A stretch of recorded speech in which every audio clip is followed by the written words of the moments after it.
on that QR code. And then the comments started rolling in. Even robots need financial support now. And what's next? Robots filing for unemployment. The internet digested it as a viral joke, but peel back the humor and the reality is deeply unsettling. Someone meticulously programmed a machine to weaponize human empathy, the kneeling, the broken posture, the glowing QR code. AI engineered to extract the human reaction from the street. And the terrifying part, it flawlessly worked. People stopped, people engaged, people paid. The grand experiment was to prove that robots will soon seamlessly infiltrate every human behavior. So get used to it. Now the big ultimate question is this. When the robot beggar invasion starts here in India and one of these ends up at a red light asking you for money, will you actually pay? Because that dystopian moment is breathing down our very necks and it tells you absolutely everything about the terrifying, brilliant future we're sprinting towards. And that is the final word on our tech this week, but brace yourself because next week I'm going to go completely unhinged. A translator device that speaks 35 plus languages, all offline. It doesn't need the internet, it doesn't need any connection, and it can actually do two-way communication. I use this in multiple countries. Was incredible. Now this may look just like a table clock, right? But it's not. This is the one gadget that has improved our productivity in office. It has different modes and the best part is that it doubles as a power bank. We're also going to review the Google Pixel Fold here in detail and see how it compares to the Samsung's and the future Apple foldable. And I haven't even told you what our main review is going to be, and I haven't told you what mystery guest I have on the show. It's all shocking, it's all amazing, it's all typically our tech. More gadgets, more brutal truth, more tests, all happening right here. No marketing fluff, no fake reviews, just pure, unfiltered our tech truth. I'm Rajiv Makni. See you next week. Until then, stay curious, stay skeptical, and never trust a product launch until you've seen the review right here. I'll see you next week.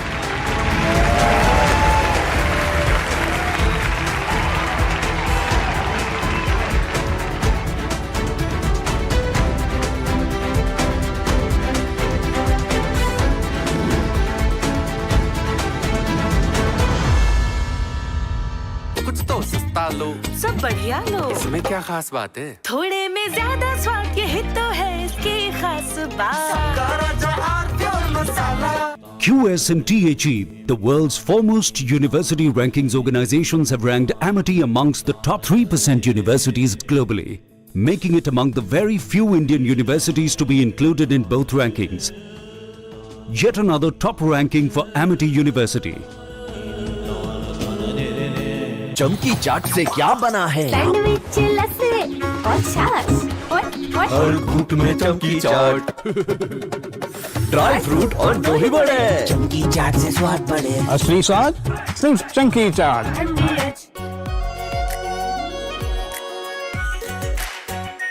Are pure shahi paneer masala, delicious, healthy everyday. रानी, इस घर में कुछ है जो टूटता नहीं। ये पिलर कभी नहीं टूटेगा। रुंगटा स्टील TMT से बना।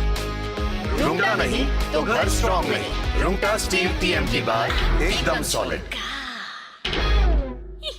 चमकी चाट से क्या बना है? आलू चाट या फ्रूट चाट, स्वाद बनाए चमकी चाट।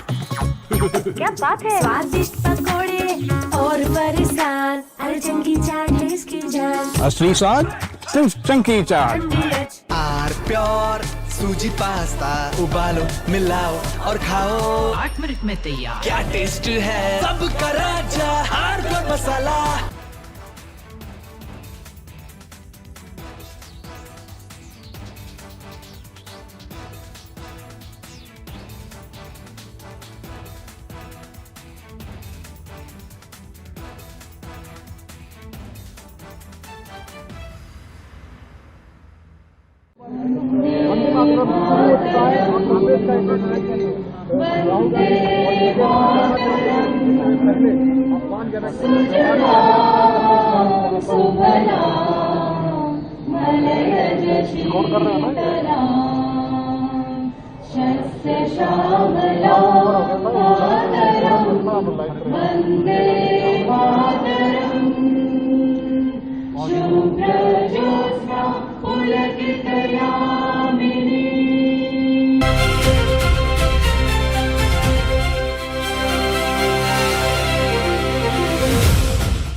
बताओ केसरी त्योहार विमल बोलो जुबान केसरी।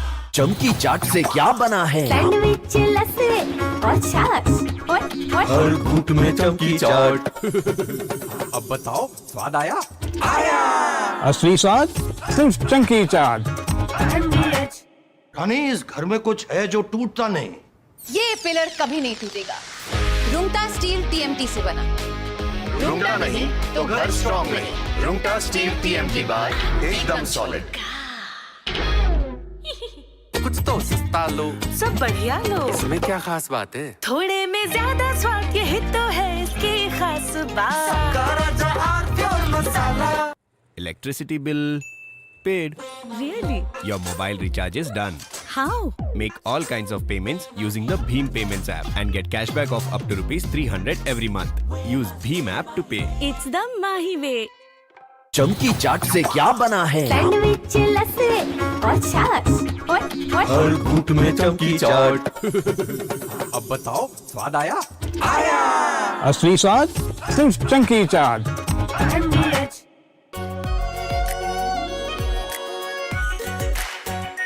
Our pure shahi paneer masala delicious healthy everyday. We all must learn the lesson. The era of short, intense conflicts is over. We are all should be ready for long, drawn-out wars that tax and test the national stamina. There are unconfirmed reports that Iran has made a nuclear bomb. They have dropped enough indications that they have the bomb. Their top leader, he has made a statement that we now have the bomb. From Asia's largest news headquarters, setting the agenda for Bharat.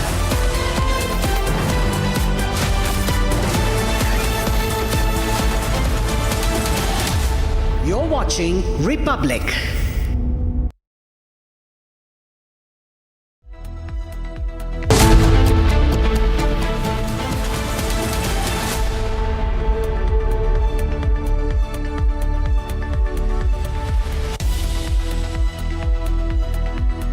Hi there, good evening. Welcome to Sunday 7 p.m. live and breaking.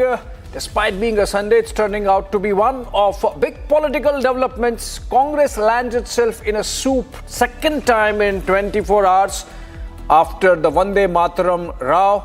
Now a senior leader of the party says proud to be Dimagi Naxal. The Congress painting itself in a corner, and BJP new president Nitin Nabeen's list to be out tomorrow. That's our focus. Those two stories. Let's begin with the headlines.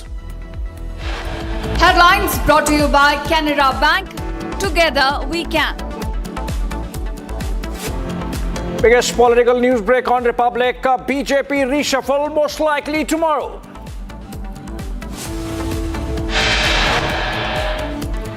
Republic accesses inside details of the likely rejig in the party, with infusion of youth expected in the new team of new president Nitin Nabeen.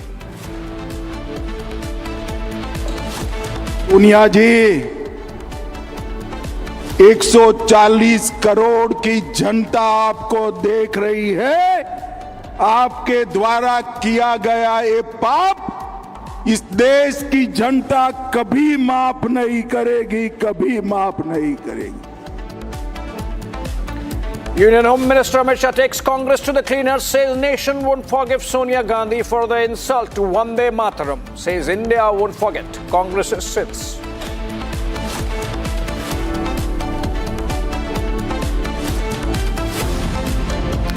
Congress's defense falls flat. Party member himself admits Sonia Gandhi asked the Vande Mataram to be stopped midway.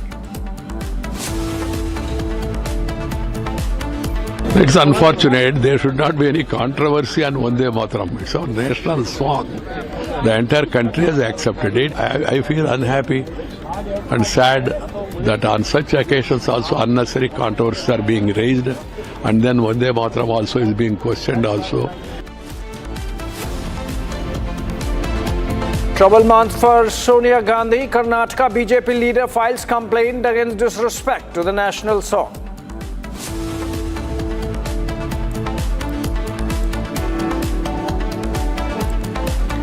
And Prime Minister Modi's Dimagi Naxal jibe hits Congress hard. Party leader owns to the remarks, is proud to be a Dimagi Naxal. That's P. Chidambaram.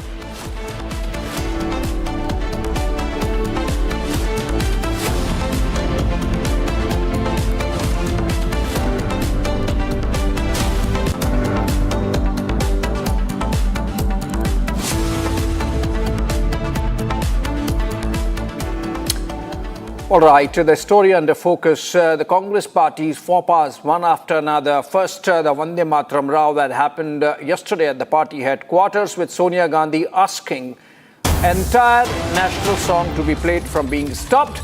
And now, on the Dimagi Naxal jibe of Prime Minister at the Congress, or the Congress thought so it was on them, P. Chidambaram coming out saying he's proud to be a Dimagi Naxal. Now the BJP upping the ante. A march being carried out against Rahul and Sonia Gandhi in Jammu. This is from Jammu and Kashmir unit of the BJP in Jammu. Let's listen to what's happening there on the ground.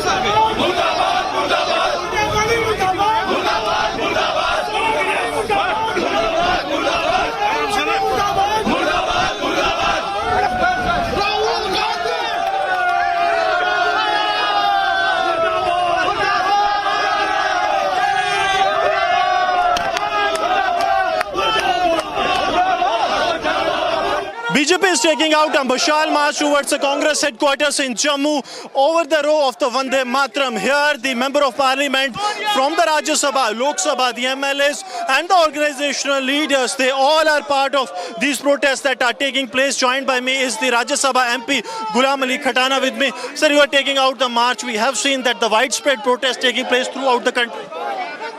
Congress जो है वो anti martyrs है। जिन शोहदाओं ने वंदे मातरम को फांसी के फंदे में अपना सांग बनाया, कांग्रेस ने उसका अपमान करा है। कांग्रेस के मैनिफेस्टो में आज तक ये नहीं है कि भारत पहले है।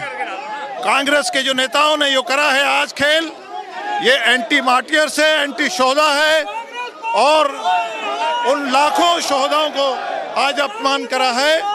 इसलिए कांग्रेस के नेताओं के खिलाफ सख्त कानूनी कार्रवाई होनी चाहिए। ये मार्टियर्स के साथ खेला है, कांग्रेस एंटी मार्टियर्स है।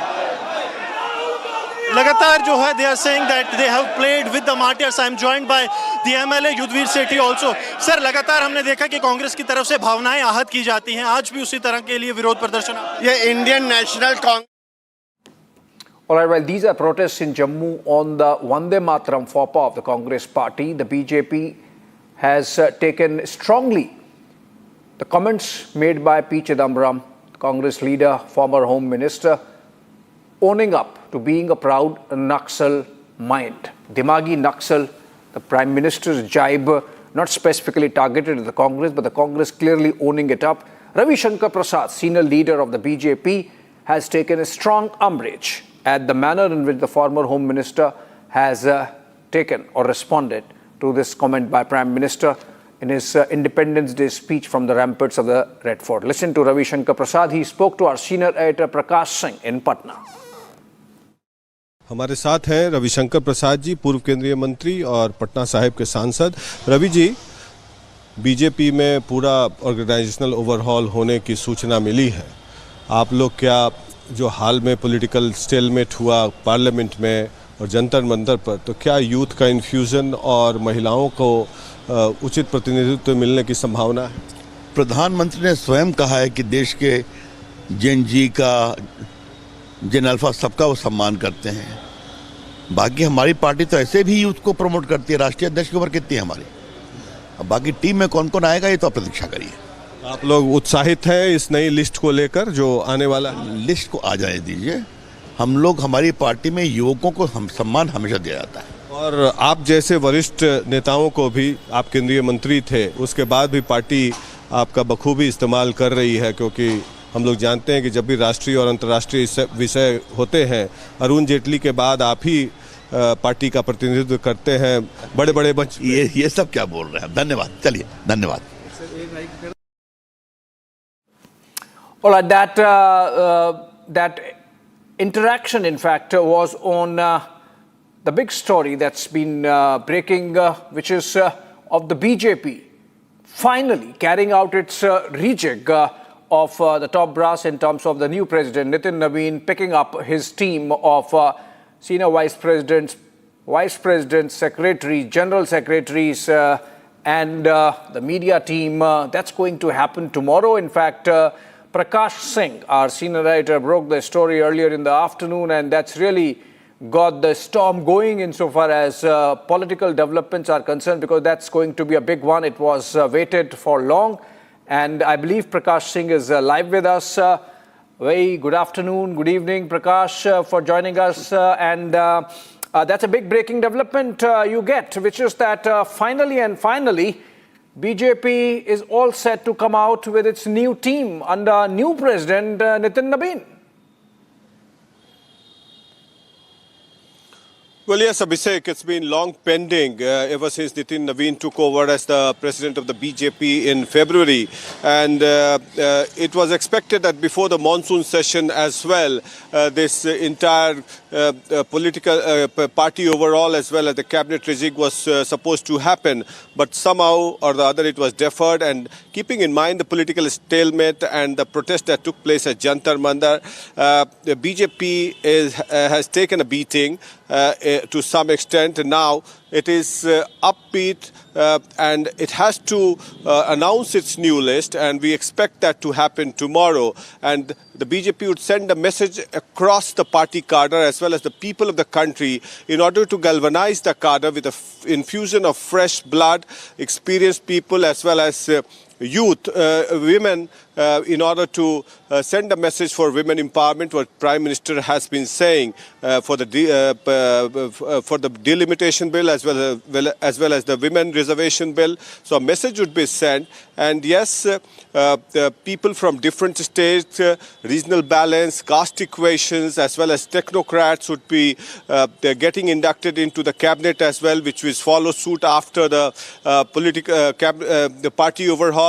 And we expect that certain leaders from different states would also be inducted who have got administrative experience in the organization. So we expect, and some ministers could take the axe and they would be moved to the party cadre to strengthen the party, keeping in mind their experience as far as we have all seen how Ravi Shankar Prasad is being utilized. He was a part of the union cabinet for 8 years, but when it comes on national issues or international issue, he's the one who is representing the BJP. Whether he's in Patna or Delhi, he addresses the press conference. So that ways, people will be utilized and fresh blood would be infused, keeping in mind the latest trend and the way the Gen Zs or the youths have attacked the government. So the BJP, keeping in mind its organizational strength, it's a cadre-based party, and the party has risen from the rank of 2 MPs to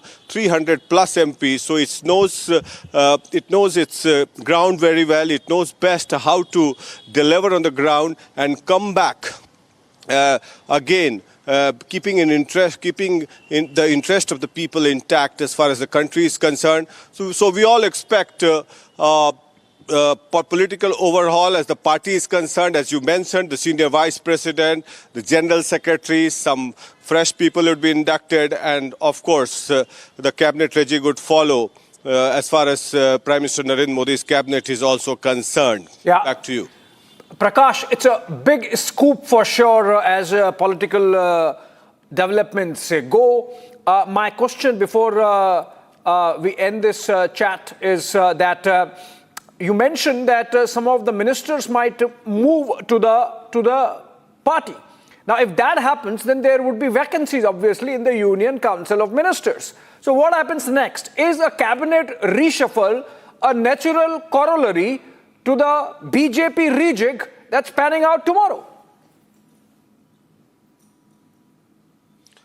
Well, yes, Abhishek, it has to happen because we are already halfway through as far as this particular Lok Sabha is concerned. And in 2029, the country faces Lok Sabha elections. We are already halfway through. And in 2027, February, March, we have a very critical elections coming up as far as UP is concerned. And UP is a very vast state, Abhishek, spanning from Noida, bordering Noida to Bihar, eastern UP, and you have on the one hand you have the Jharkhand, and on the other hand on the borders of Bihar you have the OBC as well as the Muslim dominated area, and in the Awadh region you have the Kuswahas and the Kurmis. So UP is a vast diverse area. You have to keep in mind the regional balance as well as the caste equations, and remember the political discourse of the country is changing, Abhishek. So we have to have people who can read the pulse of the mind and also keep the interest of the youth together. So I hope, since the political discourse is changing, the BJP and the political leadership of the BJP would definitely keep that in mind and have a synergy between the party as well as the government for sure. And we are all waiting, as I expect that tomorrow that list may be out by afternoon. And after that, we will see what kind of development unfolds after that. Right, absolutely, Prakash. You know, I can tell you that your news break has already caused a political tumbler of sorts in Delhi. And it's got everyone chattering about what's going to be coming out of Nitin Nabeen's hat tomorrow, 12 noon. If all goes well. On that note, thank you so much, Prakash Singh, for joining us on that very big political news break, which is that BJP's new team under the new president, Nitin Nabeen, is all set to be released tomorrow, 12 noon. We keep close track of that. And moving on for now to another important story. Remember what happened 2 days back. Shiromani Akali Dal chief Sukhbir Singh Badal was attacked by a Nihang Sikh in Nanded, and now SAD MP and Sukhbir Badal's wife Harsimrat Kaur has shown the weapon that was used to attack her husband and Sukhbir Singh Badal, of course. She has showed the Badal's wounds that he sustained during the attack and says that she has said that the attacker struck at his chest with a 1.5 feet long sharp weapon. But as Sukhbir Singh Badal raised his hand to defend himself, the blade pierced right through it, and that's where the injury stopped, and the security forces personnel did the rest. We in fact have on the screen are the pictures being showed by Harsimrat Kaur Badal of the wound, and essentially what she's trying to impress upon is the size of the gash that the sharp-edged weapon from the assailant left on Sukhbir Badal's right hand. And this is the size of the knife that was used, the kirpan that was used by the Nihang Sikh, because they are allowed to carry it, and it was used as a weapon, though it is not supposed to be used as a weapon, but it was used. And Harsimrat Kaur Badal there showing the scale of the injury that her husband suffered because of this. Let's go to Lalit Sharma, our correspondent live from Chandigarh, for more on this. Lalit, do we have an idea? I mean, of course, we know that this assassination bid happened on Sukhbir Singh Badal, but are we wiser now after 48 hours as to what was the motive behind this attack on Sukhbir Badal? Abhishek, if we talk about this whole incident, this whole episode which was reported on Thursday when Sukhbir Singh Badal, the Shiromani Akali Dal chief, was attacked in Nanded Sahab.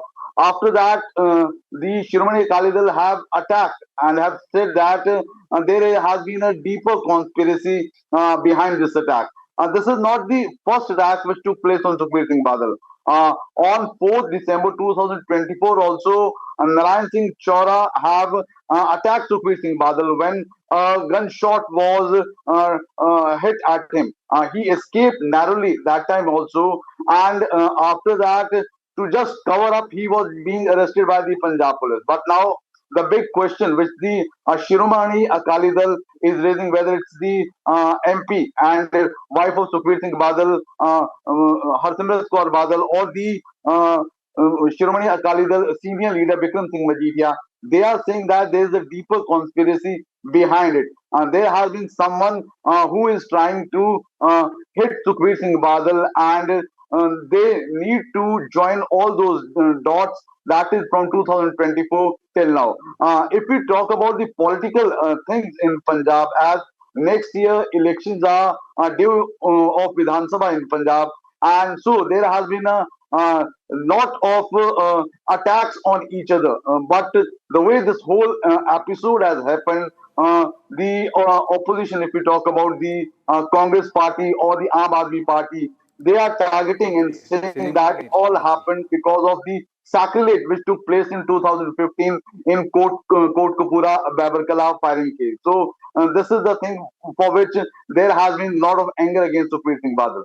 But if you talk about Sukhbir Singh Badal and the party's claim, they are saying that they have already bowed their head in the Akal Takht Sahib in Golden Temple, and they have said sorry for all the things which what happened. Right. So there has been a deeper conspiracy for which right now the investigation is going on. Back to the studio.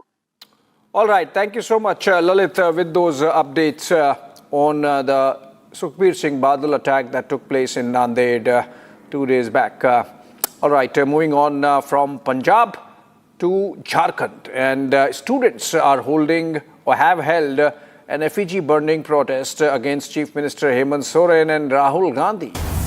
JMM and Congress common there in Ranchi, and these are the JPSC protests that have been going on for almost a month now.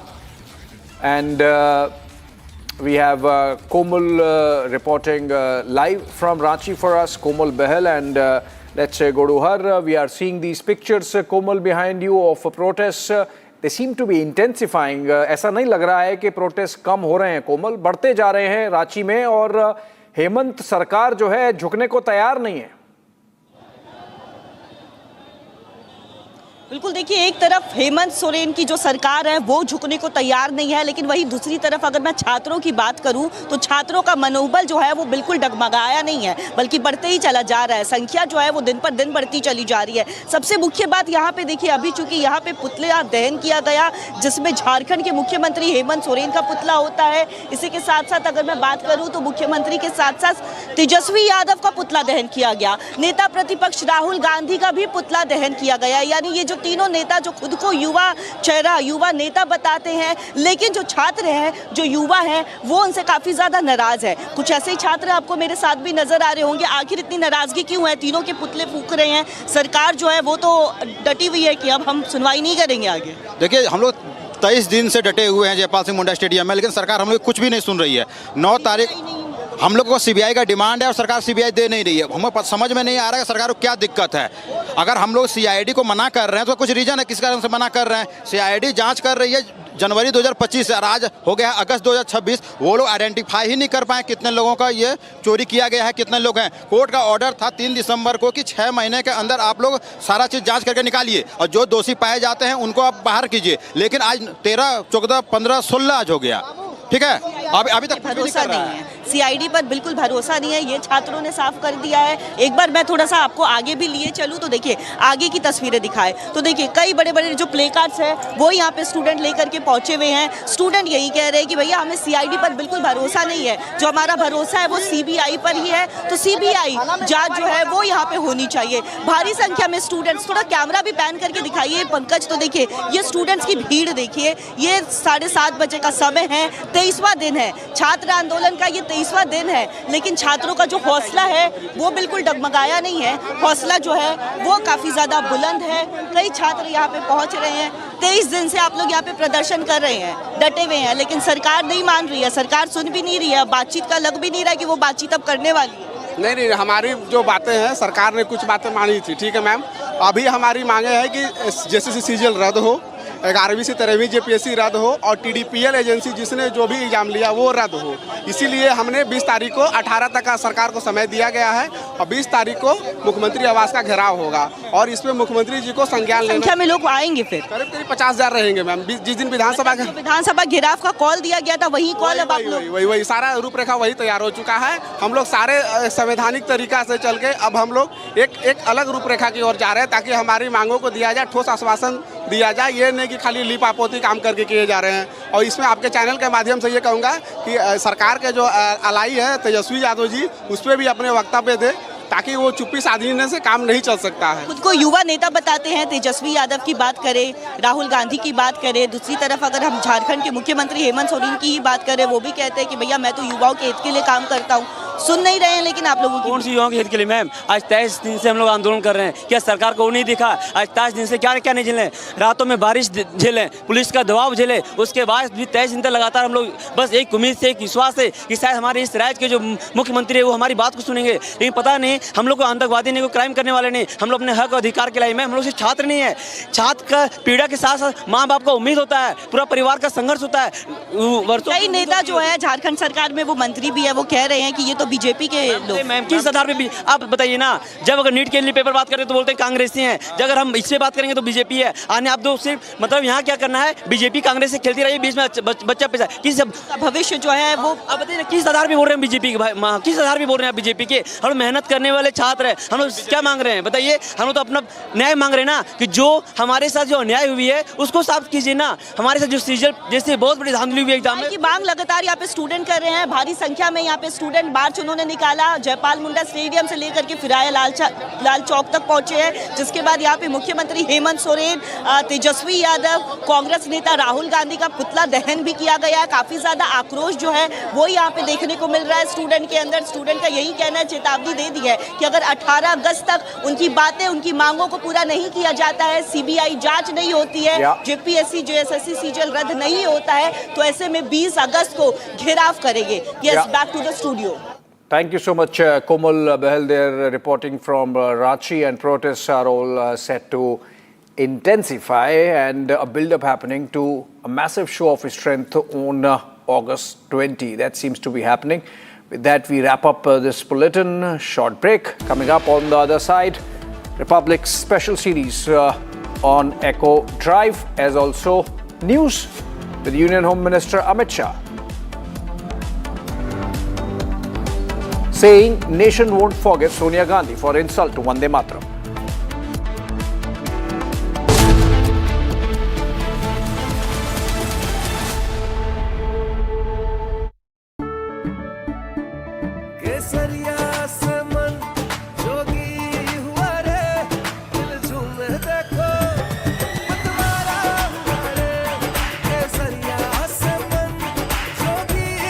हर पल मनाओ केसरी त्योहार। विमल, बोलो जुबान केसरी। Our pure सूजी pasta उबालो, मिलाओ और खाओ, 8 मिनट में तैयार। क्या टेस्ट है सबका राजा, आर प्योर मसाला। चमकी चाट से क्या बना है? सैंडविच, लस्सी और छाछ और हर घूंट में चमकी चाट। ड्राई फ्रूट और दही बड़े, चमकी चाट से स्वाद बढ़े। असली स्वाद सिर्फ chunky chaat. Electricity bill paid. Really? Your mobile recharge is done. How? Make all kinds of payments using the Bheem Payments app and get cashback of up to ₹300 every month. Use Bheem app to pay. It's the Mahi way. कुछ तो सस्ता लो, सब बढ़िया लो। इसमें क्या खास बात है? थोड़े में ज्यादा स्वाद, यही तो है इसकी खास बात। चमकी चाट से क्या बना है? आलू चाट या फ्रूट चाट, स्वाद बढ़ाए चमकी चाट। क्या बात है? स्वादिष्ट पकोड़े और बरसान, अरे चंकी चाट है इसकी जान। असली स्वाद सिर्फ चंकी चाट।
चमकी चाट से क्या बना है? सैंडविच लस्सी और छाछ हर घूंट में चमकी चाट। ड्राई फ्रूट और दही बड़े, चमकी चाट से स्वाद बढ़े। असली स्वाद सिर्फ chunky chaat. QS and THE, the world's foremost university rankings organizations, have ranked Amity amongst the top 3% universities globally, making it among the very few Indian universities to be included in both rankings.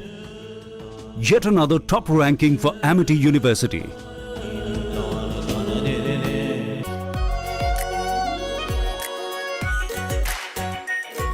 Pure shahi paneer masala, delicious, healthy, everyday. बड़े बड़े इम्तिहानों से गुजरता है, वक्त तलाशता है जिसे, तो जाने क्या क्या ना करता है।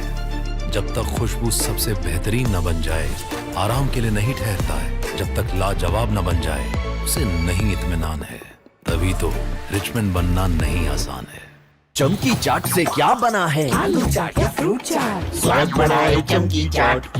क्या बात है? स्वादिष्ट पकोड़े और बरसान, अरे चंकी चाट है इसकी जान। असली स्वाद सिर्फ chunky chaat.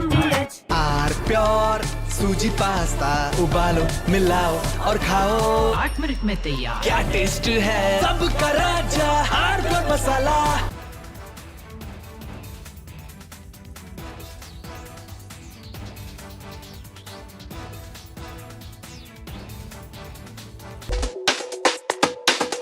Here's today's lineup. The Mahindra B6 electric SUV goes Sportec. And we show you Mahindra's all-new global pickup.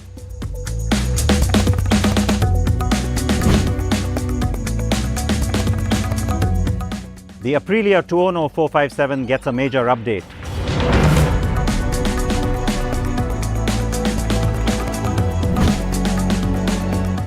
And you got questions, I got answers. Stick around for all that coming up right now on Echo Drive.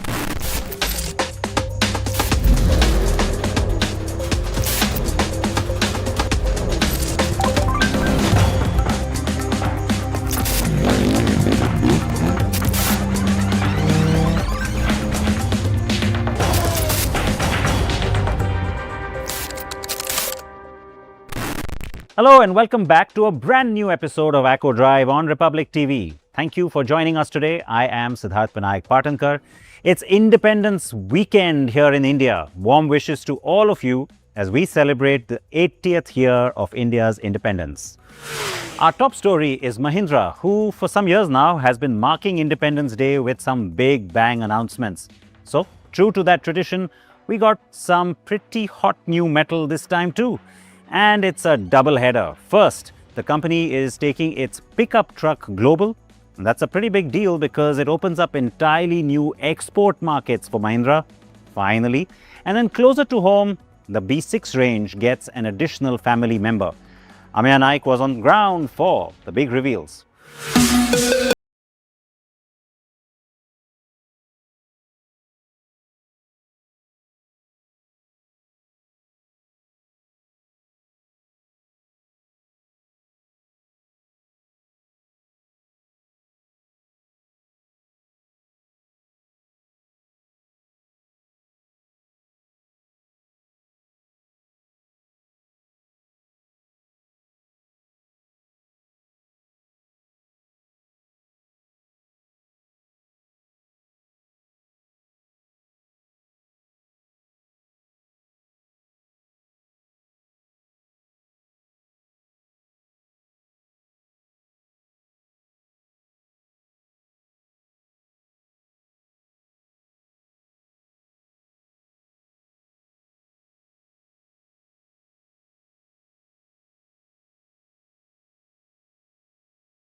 3.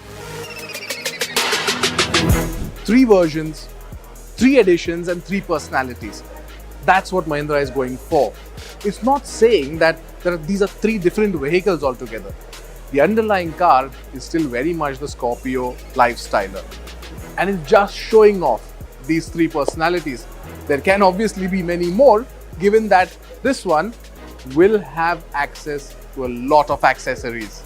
The company also wants this vehicle to appeal to customers who want a pickup not just for work, but for travel, recreation and everyday driving. And that is an important distinction. For Indian buyers, the biggest headline obviously is that this one is going to launch in April 2027 and the starting price will be lower than 19,79,000 rupees, which at least gives a sense of direction to those who are looking at a pickup truck from Mahindra. But there is plenty that we still don't know, like the specifications of the car, what powers this car, will there be 4-wheel drive, 2-wheel drive, will there be a single cab version of it? A lot remains under wraps. So, yes, plenty that we still don't know. What we do know is the bigger picture. Mahindra believes there is a growing appetite in India for vehicles that combine capability with technology, safety, comfort and everyday usability. So there is still some time before we see the Scorpio Lifestyler on Indian roads.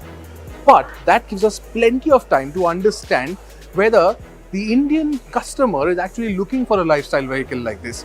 And interestingly, Mahindra wants to take that time to understand this market better or at least educate about this lifestyle vehicle. It's interesting how things will pan out. We really can't wait to drive this one and tell you more about it. Now, if you think that Mahindra was done after showing us that global pickup, the Lifestyler, you're wrong, because it now has this one.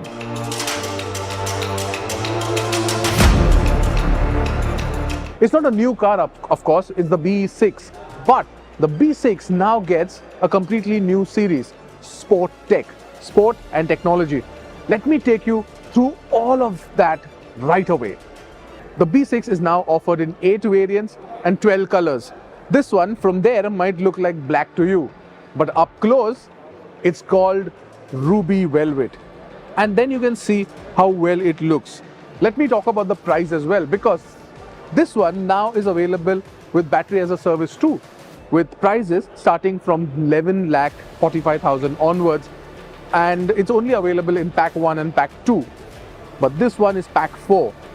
The prices therefore ex-showroom for the entire car start from 19,45,000 rupees going upwards of 26 lakh rupees. That's quite a spectrum, quite a lot of features too on offer. But there are changes to the inside that you will really love. So let's get inside. The first thing that you'll notice is that 3-screen layout. That's available from pack 2 onwards. But yes, very interesting and very intuitive as well. So all of these features are going to be different features available, and you also have tech features on offer. There's a tech suites on offer which has Google Gemini. There are 48 apps on offer, and there is so much more tech on this car now than ever before. So yes, a very intelligent B6 on offer. And the best part about all of this is that you also get option to write messages, which can be then displayed on your tailgate, rather your tail lamps. Yes, that is something great.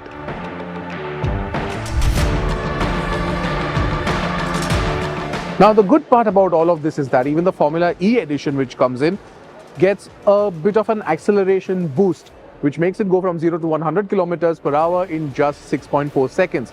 That is quick, blistering fast. But having said all of that, there is good news for the earlier B6 owners, XCV9S owners, XCV9E owners, because most of these updates that this car gets will also be updated on their cars from January 2027, which is great because these options will be available to them as well.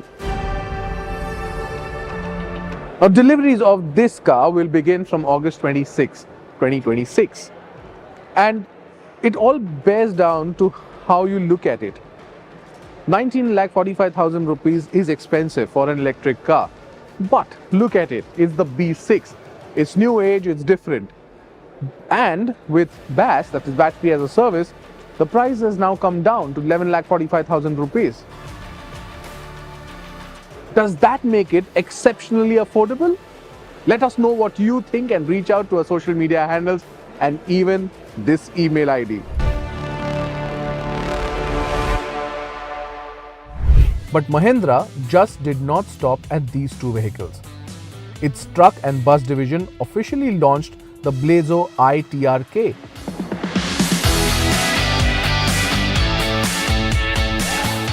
Its next generation heavy commercial vehicle. At the heart is Mahindra's 320 brake horsepower M-Power engine paired with the iMax 2.0 connected vehicle platform. The headline number up to 10% more mileage compared to previous models. A direct hit on running costs for fleet owners. But the real industry first is uptime. Mahindra is backing the truck with a 48-hour uptime guarantee, and if they miss it, they pay 10,000 rupees per day. That promise is powered by the iMax 2.0 platform's live telematics, tracking vehicle performance around the clock.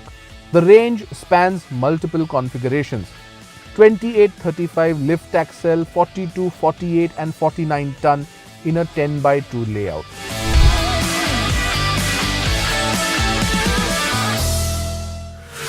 So does that B6 Sportec get your heart racing? Okay, switching gears now. Aprilia has updated the 200 457 to make it more comfortable. Although it's called a special edition, it's not really a new variant, but really just an upgraded bike for 2026. So, have the improvements worked in its favor? Arun Mohan Nadar heads to Baramati to get you the answer.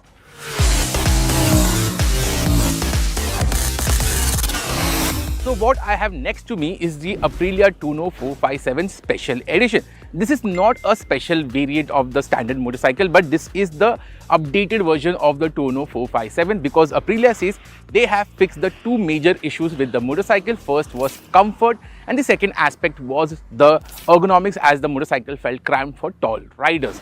So have these upgrades made the new Tuono 457 Special Edition a better bike or not? We get you that answer.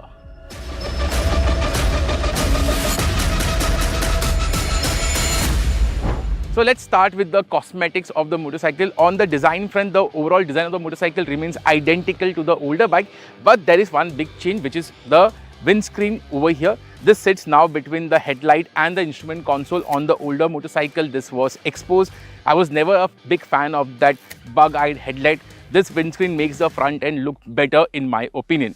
Moving forward, you can see that the graphics on the motorcycle has been redesigned. It is now extending from the tank extension to the fuel tank. Looks a bit cool. Also, the Tuono badging at the rear end has been redesigned, makes it look better. There are two new color options also to distinguish the special edition from the older edition. There's Mamba Black and there's Puma Grey. So these are the changes on the cosmetic end.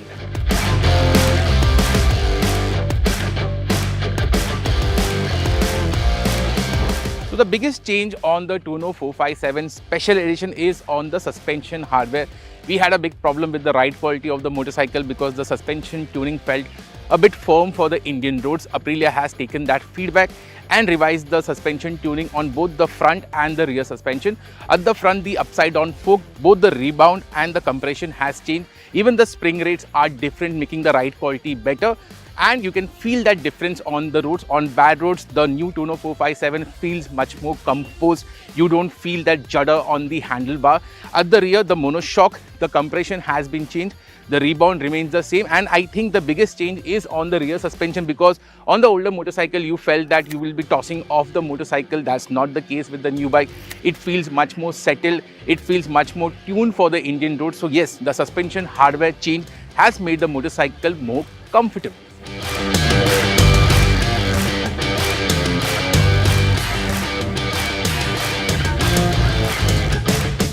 So on the ergonomics end, there are two big changes. First up, the handlebar is now 10 mm higher and the seat density, the foam has been increased by 10 mm. So let's check out the ergonomics. Now Aprilia still claims the seat height is 800 mm, although they say that the foam has increased by 10 mm. I am 5 feet 10 tall, weigh around 100 kg. As you can see, I can easily flat foot. For me, the seat height is not an issue, and even for shorter riders, I don't think so the seat height should be a big issue, because the seat itself, the profile is very tapered, so it's not a wide motorcycle in that sense. Second thing, the riding posture, as I mentioned before, the handlebar is now 10 mm higher. The foot peg still remains rear set, so you can see the riding posture is slightly canted forward, but it's not overly sporty like the RS457. So the riding posture is like a typical street fighter, a bit sporty but comfortable, makes riding this motorcycle very fun, very enjoyable. And I think the ergonomics, yes, it is a bit sporty, but it is also comfortable. Second aspect is the weight of the motorcycle. Again, not very heavy. You can easily move the motorcycle around when you want to park the motorcycle. So the change in ergonomics, the biggest change is for taller riders, the leg space used to feel cramped. Now it doesn't feel that much. Even for your shoulder also, the riding posture is more comfortable and better.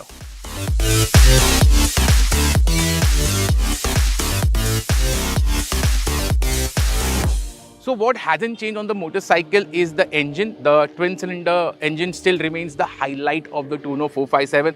Offers you ballistic performance, very strong mid-range, very strong top end. You can do very good speeds on the motorcycle, feels quick, feels nice, feels very engaging. Even that exhaust note with the 270-degree crank has that magic of a parallel twin engine. You also get a lot of refinement. So the Tuono 457 is a great motorcycle for your city commutes, and you can also go touring, because this motorcycle does speeds around 120-130 kilometers per hour very easily. The stability of the motorcycle is great. Apart from that, the handling dynamics of the motorcycle, again, the Tuono 457 will always plaster a big smile on your face when you're taking fast corners. Feels very composed, feels very confident, just feels so good when you're taking the corners fast. The tires do a good job, the chassis balance is superb. So in terms of handling, this remains one of the best mid-capacity motorcycles out there, and in terms of performance also, because this is among the most powerful mid-capacity motorcycles in the market.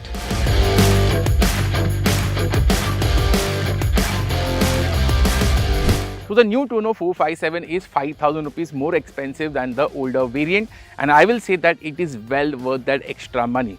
The big change is on the suspension hardware. Now the Tuono 457 feels much more comfortable on Indian roads. The ride quality is good on our roads, and this makes the motorcycle more comfortable. The second aspect is the change in ergonomics, because that again makes the riding position better. It gives the rider a lot of more comfort when you're out touring. Apart from that, the engine still remains the highlight for me on this motorcycle. It's an absolute rock star. Even the handling dynamics of the motorcycle is very good. It is very thrilling around the corners. So if you want a fun mid-capacity motorcycle, the Tuono 457 still remains a great option. Now it is much more comfortable for the suspension and also in terms of the rideability, and that makes the motorcycle more recommendable. Having said that, 4 lakh rupees is expensive, but then again, good things come at a price.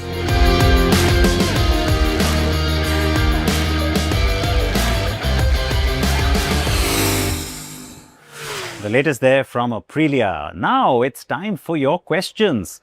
First up from Motilal Chetri. My daily commute is 30 kilometers up and down, so 60 kilometers total. 70% of it is on the highway, so should I go for diesel or petrol? Great question. It's a dilemma many people have. Now with a 60 kilometer daily commute and 70% of that being on the highway, I'm of course going to lean towards diesel, provided you plan to keep on doing similar mileage. It'll be more efficient, more relaxed at highway speeds, and any DPF issues are unlikely because the car is going to get plenty of long runs. Now, if your annual mileage is under 12,000 or maybe even under 15,000 kilometers, or your usage may be shifting later on to just mostly city driving, then maybe petrol becomes the better choice. Naveen Rana is asking on the Thar Rocks, which is better for driving in Uttarakhand, both hills and plains, diesel manual or diesel automatic, AT? For overall driving comfort, and what is the mileage difference, which color is more premium and suitable for a government employee? Okay, that's very interesting. Now for Uttarakhand, I am going to choose the diesel automatic. Surprised?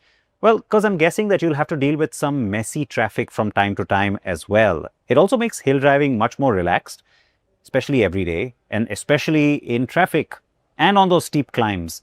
The torque converter has reasonably quick changes and it works quite well on the descent as well. Now, unless you simply enjoy driving with shifting gears yourself, the automatic is the better all-round choice. As for mileage, you're not going to find much of a difference. Even the company claims the same 15.2 kilometers per litre for both. And while the color is very subjective, I feel you should get whatever color you like anyway, regardless of what you do for a living. My personal favorites are the Deep Forest and Nebula Blue, but in the hills, the Tango Red and Citrine Yellow, they will really stand out. Okay, this is an interesting one. We already have the Scram 440, don't we? So why do we need a Himalayan 440? Right, the Scram 440 isn't a hardcore off-road bike like the Himalayan 440 is expected to be. It rides on a smaller 19-inch front wheel, ground clearance is lower, and it also limits the overall off-road riding capability. So I'm hoping that Royal Enfield makes this new bike more like the OG Himalayan, a little bit more hardcore, to be honest. Ratish has asked, are there any cons on the Hyundai Venue's turbo engine? Overall, it's a very good engine, Ratish, and it's been well proven now for some time. Main downsides are that you have to be careful what fuel you put in because it has to be unadulterated for it to perform at its best. Fuel economy will drop if you also drive very enthusiastically, but if serviced on time, driven well, it's generally proven to be really reliable and one of the better small turbo petrols in the segment. Please keep your questions coming. I love to hear from you. Also what you're thinking, what you're considering. Thanks for that. And thanks for watching today. I will be back next week with more cars, more bikes and more news. Until then, please drive safe, wear your helmets or your seat belts as the case may be. Stay with Republic for news updates.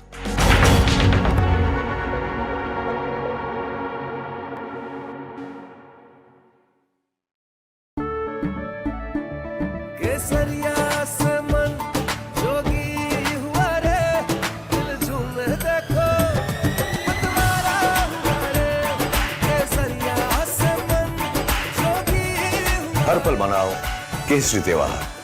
विमल, बोलो जुबान केसरी। चमकी चाट से क्या बना है? Sandwich लस्सी और छाछ हर घूंट में चमकी चाट। अब बताओ स्वाद आया? आया। असली स्वाद सिर्फ chunky chaat. Electricity bill paid. Really? Your mobile recharge is done. How? Make all kinds of payments using the Bheem Payments app and get cashback of up to ₹300 every month. Use Bheem app to pay. It's the Mahi way. कुछ तो सस्ता लो, सब बढ़िया लो। इसमें क्या खास बात है? थोड़े में ज्यादा स्वाद, यही तो है इसकी खास बात। चमकी चाट से क्या बना है? सैंडविच लस्सी और छाछ हर घूंट में चमकी चाट। ड्राई फ्रूट और दही बड़े। चमकी चाट से स्वाद बढ़े। असली स्वाद सिर्फ चंकी चाट।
Vande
वंदे मातरम श्यामला सरला सुस्मिता भूषिता धरणी धरणी मातरम वंदे मातरम वंदे मातरम।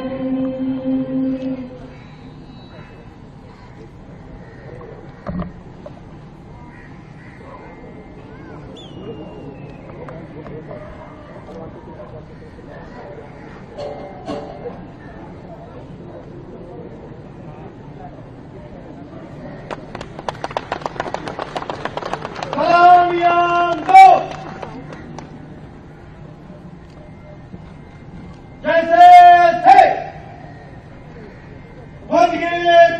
शुरू करेंगे।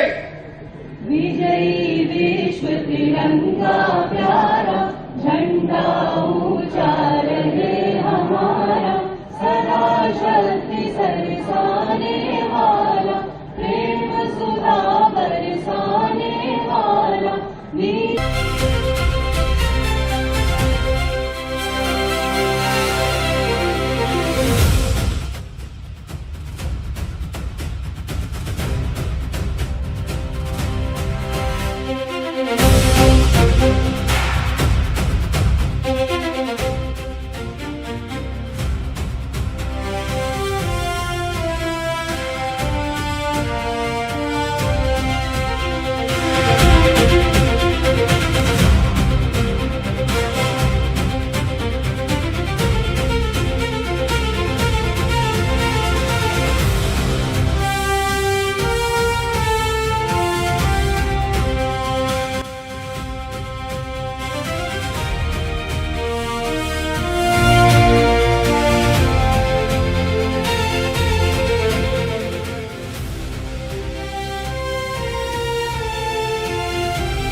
हर पल मनाओ केसरी त्योहार। विमल बोलो जुबान केसरी।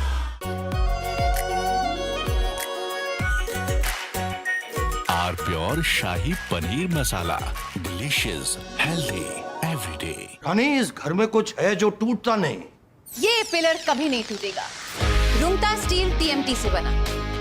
रुंगटा नहीं तो घर स्ट्रॉन्ग नहीं। रुंगटा स्टील टीएमटी बार एकदम सॉलिड। चमकी चाट से क्या बना है? सैंडविच लस्सी और छाछ और हर घूंट में चमकी चाट।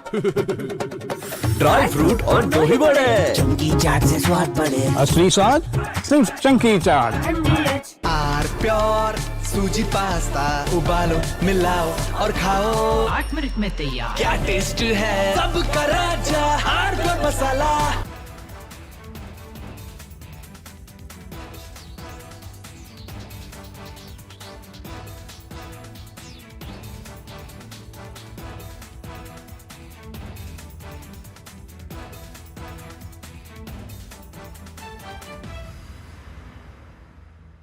We all must learn the lesson.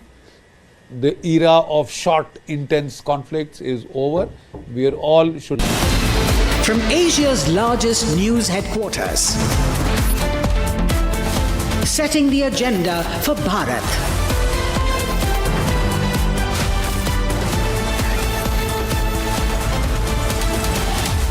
You're watching Republic.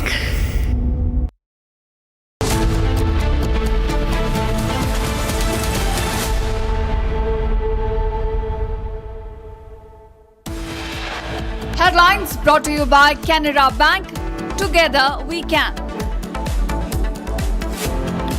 Biggest political news break on Republic. BJP reshuffle most likely tomorrow.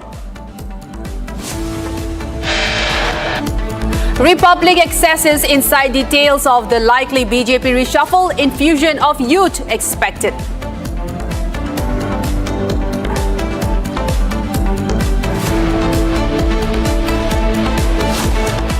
$140 crore की जनता आपको देख रही है।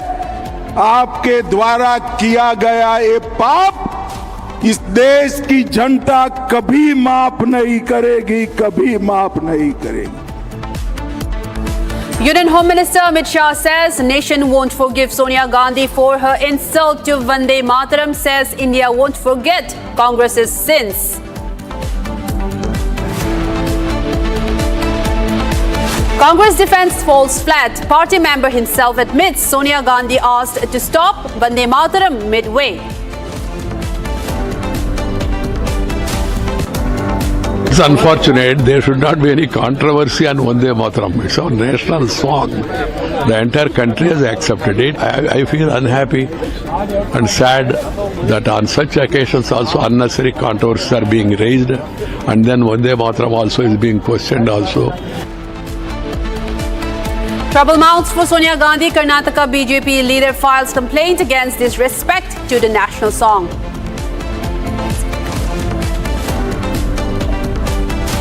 Prime Minister Modi's Dimagi Naxalism drive hits Congress hard. Congress leader owns to the remark, says proud to be a Dimagi Naxal.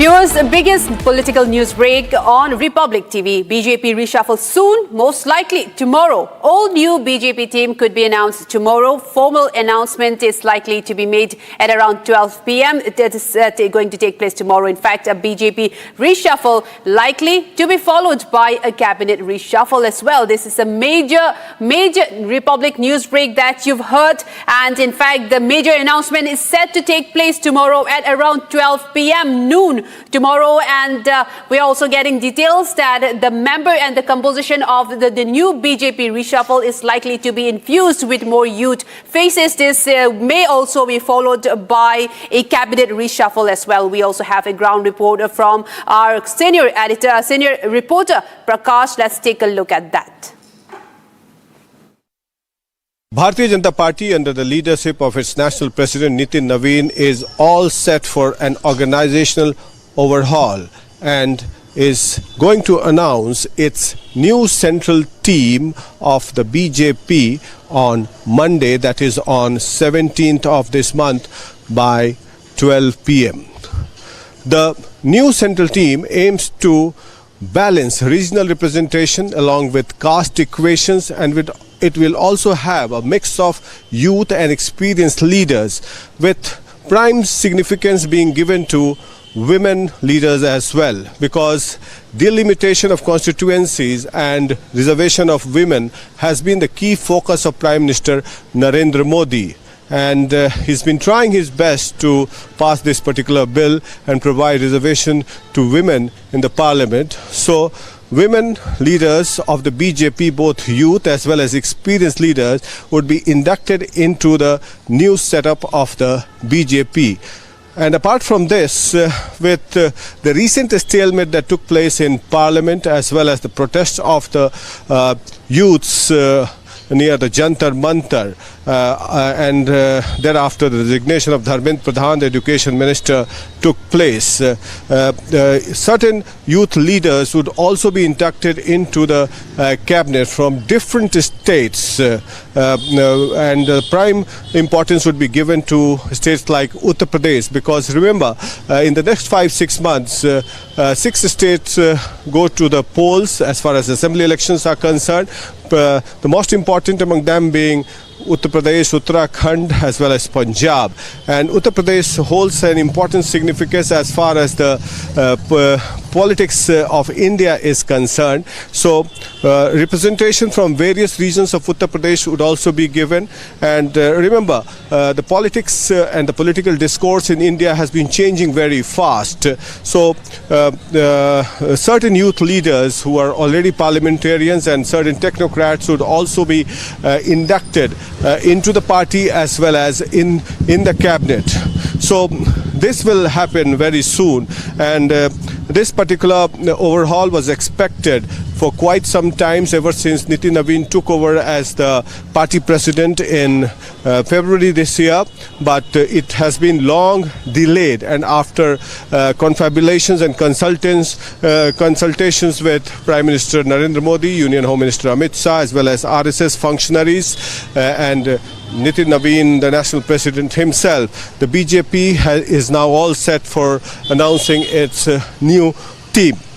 And once the new team is announced, the cabinet overhaul would also take place with certain leaders from the cabinet, the many union ministers from the cabinet who have the experience would be moved to the party, and infusion of youth and women would also take place in the cabinet. So that is also on the expected lines, and the infusion of youth, experience and women in particular would take place both at the party and the central level, because Nitin Naveen himself is a 45-46-year-old national president, and remember, this party is 46 years old, and it has travelled a long distance from being a two-party MP when Atal Bihari Vajpayee and Lal Krishna Advani were its only parliamentarians, to crossing over 300 mark last time, and also 200 plus 40 plus seats this time itself in the 2024 Lok Sabha elections. Remember, this overall would be significant as far as UP elections are concerned, and this would also be a build-up to 2029 Lok Sabha elections, because the BJP wants to send a message to different sections of the society, specifically the youth, that it is ready to protect the interest of the youth, women, and also the people of India with larger interest to take the country forward with the infusion of new energy both at the party level and the cabinet level. So this is a big development taking shape in the national capital, and Republic TV keeps you ahead of this breaking news, because it is the only channel to break this news on Republic TV, and Republic Bharat will keep you updated on all the developments related to the overhaul within the BJP as well as the central cabinet in the coming days. In fact, viewers, we also spoke to BJP MP Ravi Shankar Prasad in this. Let's take a listen to that as well. हमारे साथ हैं रविशंकर प्रसाद जी, पूर्व केंद्रीय मंत्री और पटना साहिब के सांसद। Ravi ji, BJP में पूरा ऑर्गेनाइजेशनल ओवरहॉल होने की सूचना मिली है। आप लोग क्या जो हाल में पॉलिटिकल स्टेलमेट हुआ पार्लियामेंट में और जंतर मंतर पर, तो क्या यूथ का इन्फ्यूजन और महिलाओं को उचित प्रतिनिधित्व मिलने की संभावना है? प्रधानमंत्री ने स्वयं कहा है कि देश के जेन जी का, जेन अल्फा सबका वो सम्मान करते हैं। बाकी हमारी पार्टी तो ऐसे भी यूथ को प्रमोट करती है। राष्ट्रीय अध्यक्ष की उम्र कितनी है हमारी? अब बाकी टीम में कौन कौन आएगा ये तो प्रतीक्षा करिए। आप लोग उत्साहित हैं इस नई लिस्ट को लेकर जो आने वाला लिस्ट को आ जाने दीजिए। हम लोग, हमारी पार्टी में युवकों को सम्मान हमेशा दिया जाता है, और आप जैसे वरिष्ठ नेताओं को भी, आप केंद्रीय मंत्री थे, उसके बाद भी पार्टी आपका बखूबी इस्तेमाल कर रही है, क्योंकि हम लोग जानते हैं कि जब भी राष्ट्रीय और अंतर्राष्ट्रीय विषय होते हैं, अरुण जेटली के बाद आप ही पार्टी का प्रतिनिधित्व करते हैं, बड़े बड़े मंच। ये सब क्या बोल रहे हैं। धन्यवाद, चलिए धन्यवाद। And shifting focus, former West Bengal Assembly Deputy Speaker and senior Trinamool Congress leader Dr. Ashish Banerjee was found dead at a party office near his residence in Rampurhat, Birbhum district this morning. Police recovered a purported suicide note from the spot in which the five-time MLA repented joining politics and stated he was never involved in corruption. Here's a full report. Take a look. তুমি ওই দরজাটা ভেঙে যাবে, দরজাটা ভেঙে যাবে, এরকম ভাবে দরজাটা ভেঙে যাবে তো দাদা, একটু সরে দাঁড়ান, একটু সরে দাঁড়ান, একটু সরে দাঁড়ান, একটু সরে দাঁড়ান, দেখা হয়ে গেছে, সরে যান, তোমার মতো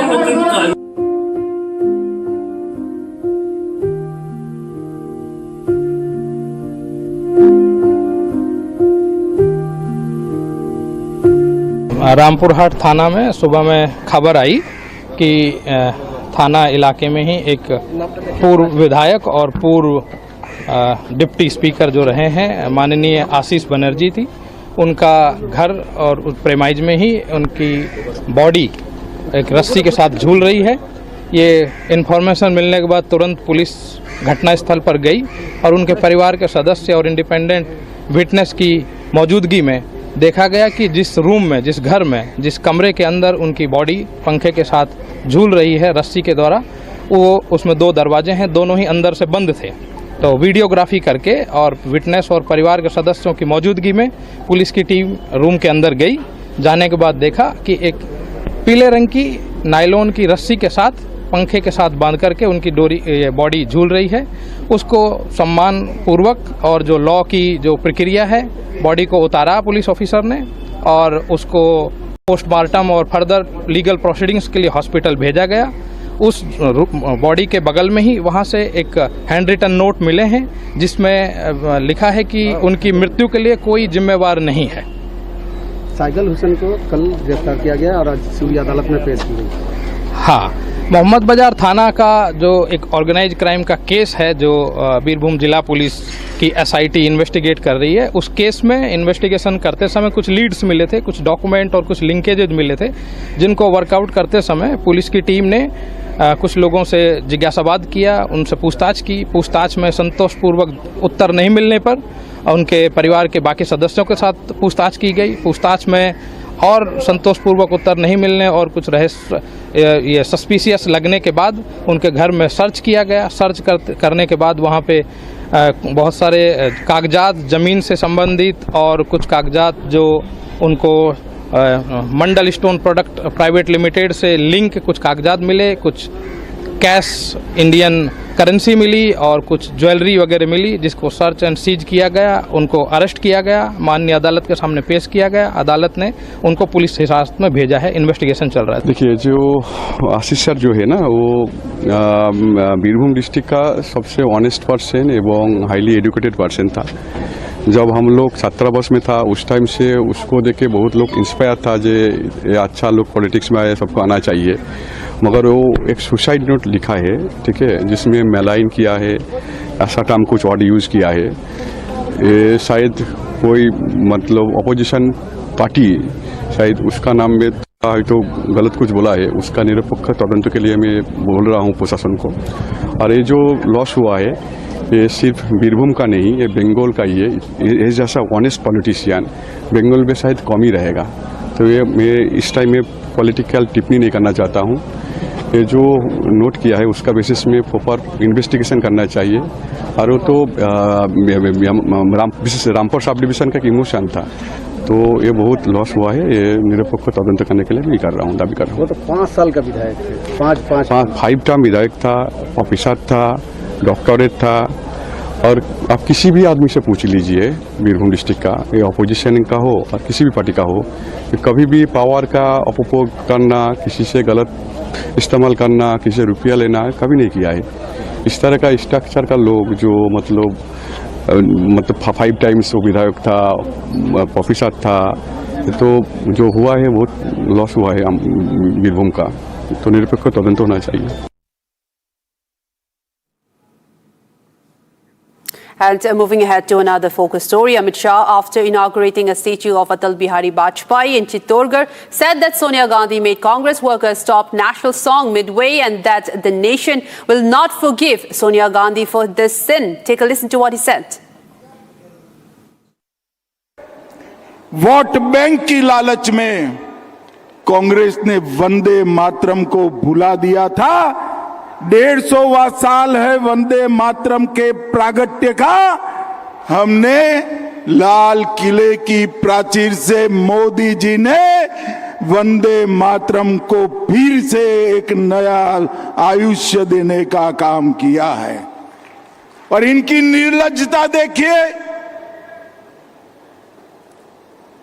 कांग्रेस पार्टी के मुख्यालय पर वंदे मातरम का गान हो रहा था। चालू गान में कांग्रेस की नेत्री सोनिया जी ने कांग्रेस अध्यक्ष को गान रोकने का कहा।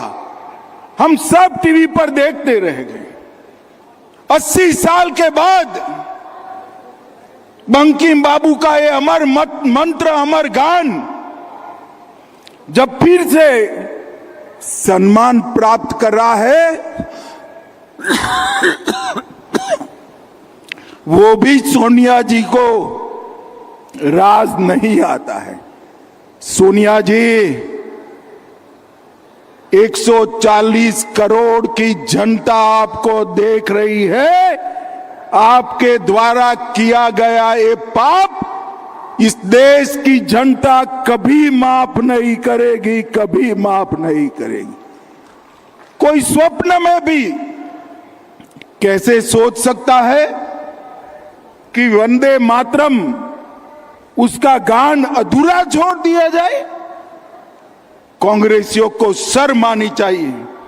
और जरा भी शर्म बची है तो 2 हाथ जोड़कर बंकिम बाबू की अमर आत्मा से और देश की जनता से माफी मांगनी चाहिए। And also, viewers, BJP leader filed a complaint against Sonia Gandhi over the alleged disrespect to Vande Mataram among Mangaluru BJP. In fact, Vikas Puttur has filed a complaint against Congress leader Sonia Gandhi at the Urwa police station, alleging disrespect to Vande Mataram. This has been accompanied by BJP workers alleging that Sonia Gandhi had asked for the national song to be stopped midway. He demanded that police register an FIR and initiate legal action. Puttur also warned of approaching the High Court with a private complaint if an FIR is not registered. He also urged police to act without any political pressure in matters concerning national honor. Let's take a look at that as well. This is the very mindset of the top people of Congress and including Congress party. They are against the idea of Bharat, India. They are against the idea of nationalism. They are against the unity, integrity of this country. Therefore, anything which portrays the nationhood and the Indianism and Bharat, they are opposing, and that frustration has shown out now through their behavior during Vande Mataram, which was sung in Congress party. I am surprised that Vande Mataram was sung in Congress party.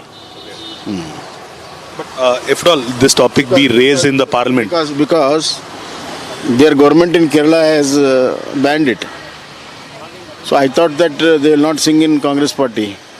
But having sung and showing disrespect, it's all the more case to worry. Will this be raised in the parliament as well, sir? Will this be raised in the parliament as well? Parliament is over now, but whenever it comes, all such acts will be raised. Certainly it will be raised. ये देश सब जानता है कि कितनी uncomfortable हो रही थी जब वंदे मातरम हो रहा था, और वंदे मातरम को रोकने की कोशिश हुई। बहुत दुर्भाग्यपूर्ण है। देखो, कल तो कांग्रेस ने अपना असली स्वरूप दिखा दिया है देश को, दुनिया को।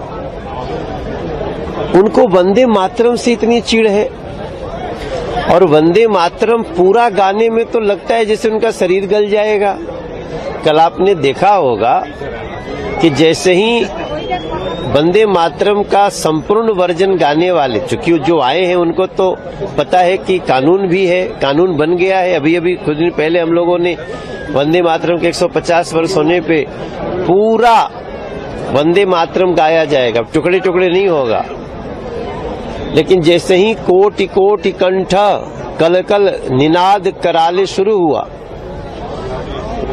उसके बाद का दृश्य आप देखिए। सोनिया जी कितनी परेशान हो जाती हैं, खड़गे जी कितने परेशान, आदमी को बुलाया जाता है, बाद में इनको लगता है कि अरे तो सब वीडियो पे आ गया, तो उन लोगों ने कुछ अपने उसका सफाई देने का भी प्रयास किया।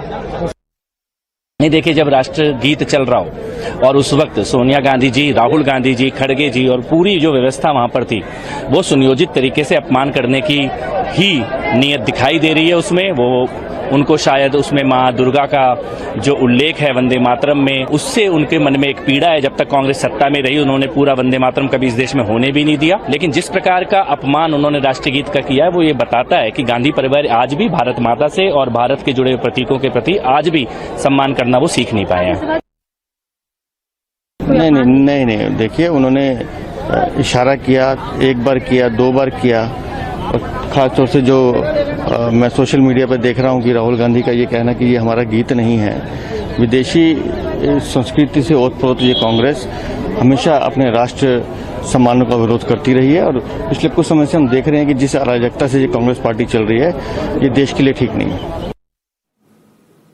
Fact, coming up after a short break, trouble continues to mount for Sonia Gandhi. Karnataka BJP leader has filed a complaint against her disrespect to the national song during the celebrations of Independence Day at the Congress headquarters. Coming up next, stay tuned.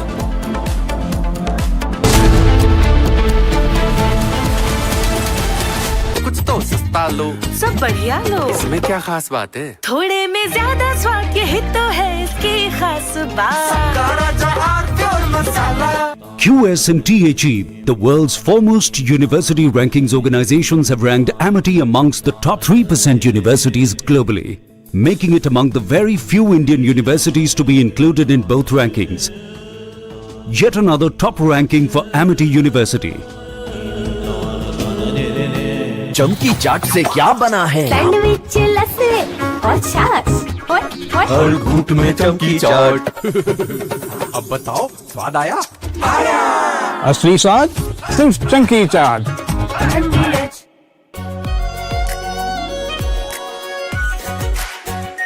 Are pure shahi paneer masala, delicious, healthy everyday.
केसरिया से मन जोगी हुआ रे दिल झूमे देखो मतवारा हुआ रे केसरिया से मन जोगी हुआ हर पल मनाओ केसरी त्योहार।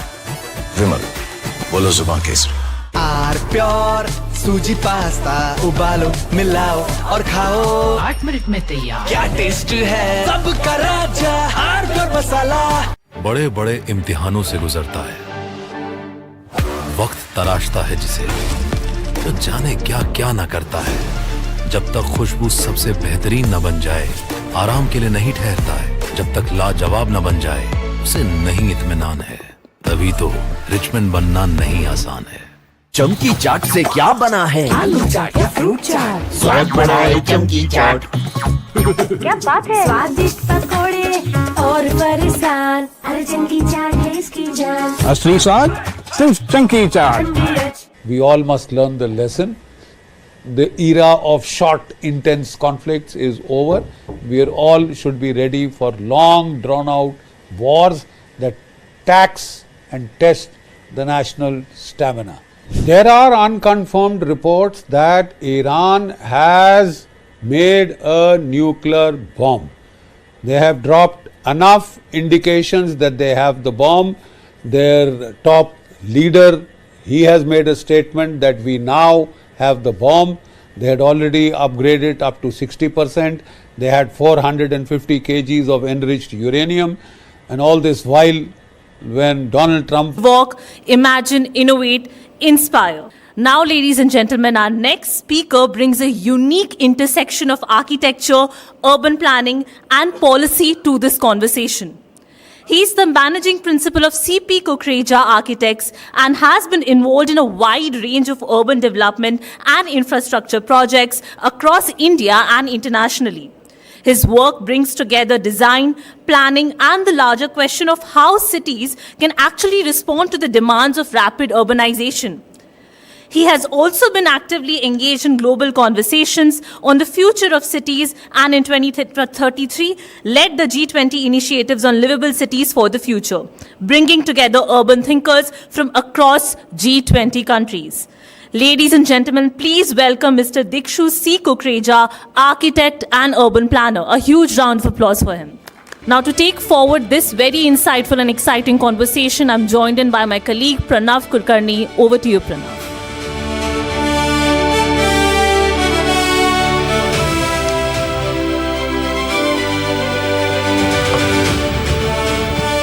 Mr. Kukreja, thank you very much for being here with us.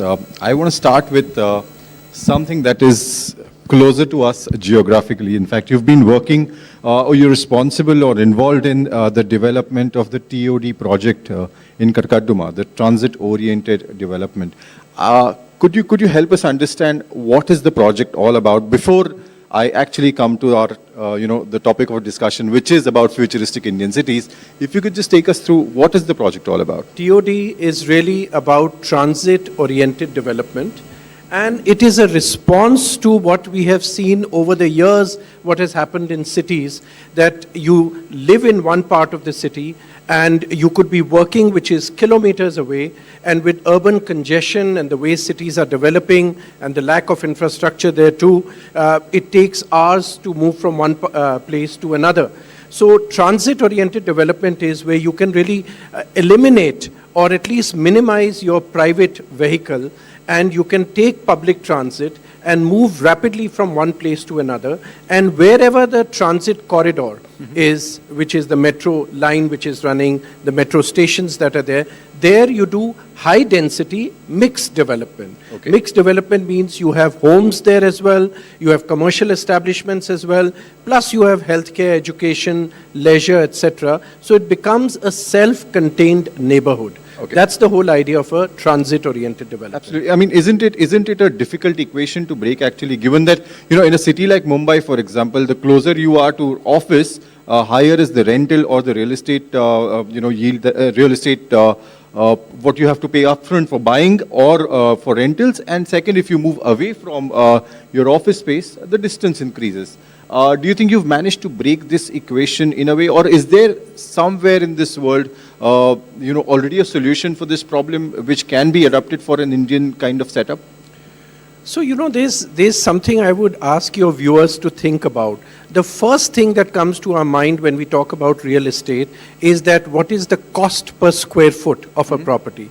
Right. But somewhere as a human civilization, we forgot another aspect to ponder over. And that is how many hours of happiness does that place bring to us? True. And this is directly related to your question where you are right. And it's not just unique to Mumbai. It's happening in a lot of other Indian cities, and it's happened the world over as well. That, you have the central business district or the core part of the city, which is high value real estate, and not everybody can afford it. And therefore, you just keep moving out in literally, expanding circles of influence. You keep moving out to find a real estate which is affordable for you. Right. Now, from that point of view, I think there are cities in the world who have grappled with this problem and have found some kind of solution too. So Paris comes to my mind. I have lived there for a year and worked in that city, and I've absorbed that kind of atmosphere where now today Paris has this model where they have started creating polycentric hubs, which means you don't just have the center of Paris and then you keep expanding, but you have 15-minute cities. So they are called 15-minute cities because within that zone, you can move from one point to another just in 15 minutes. Okay. And that means it's, again, like I said, a development which is mixed use, self-contained, has everything that you need in a city, and all those requirements of yours get fulfilled in that one zone, rather than traveling miles across for hours at end to reach your workplace and back home every evening. And how implementable is this for a city, for an Indian city like Delhi, Mumbai, Bengaluru? So I think this concept of transit-oriented development is to a large extent a similar model of a 15-minute city. It has its differences, of course, but broadly speaking, it's the same concept that, you are concentrated in an area, an area of a city, which meets almost all your requirements, or at least meets your daily requirements. Okay. And in that sense, I would say it is highly implementable. I am, filled with gratitude and a sense of responsibility as well that we are designing what is India's first large TOD project. So its success, I think, will unravel really what other cities can adopt and adapt to. So from that point of view, there's a lot of responsibility, but also I have a lot of promise with it, that this is the model that we should start looking at our city. And gone are those times where, when cities created master plans.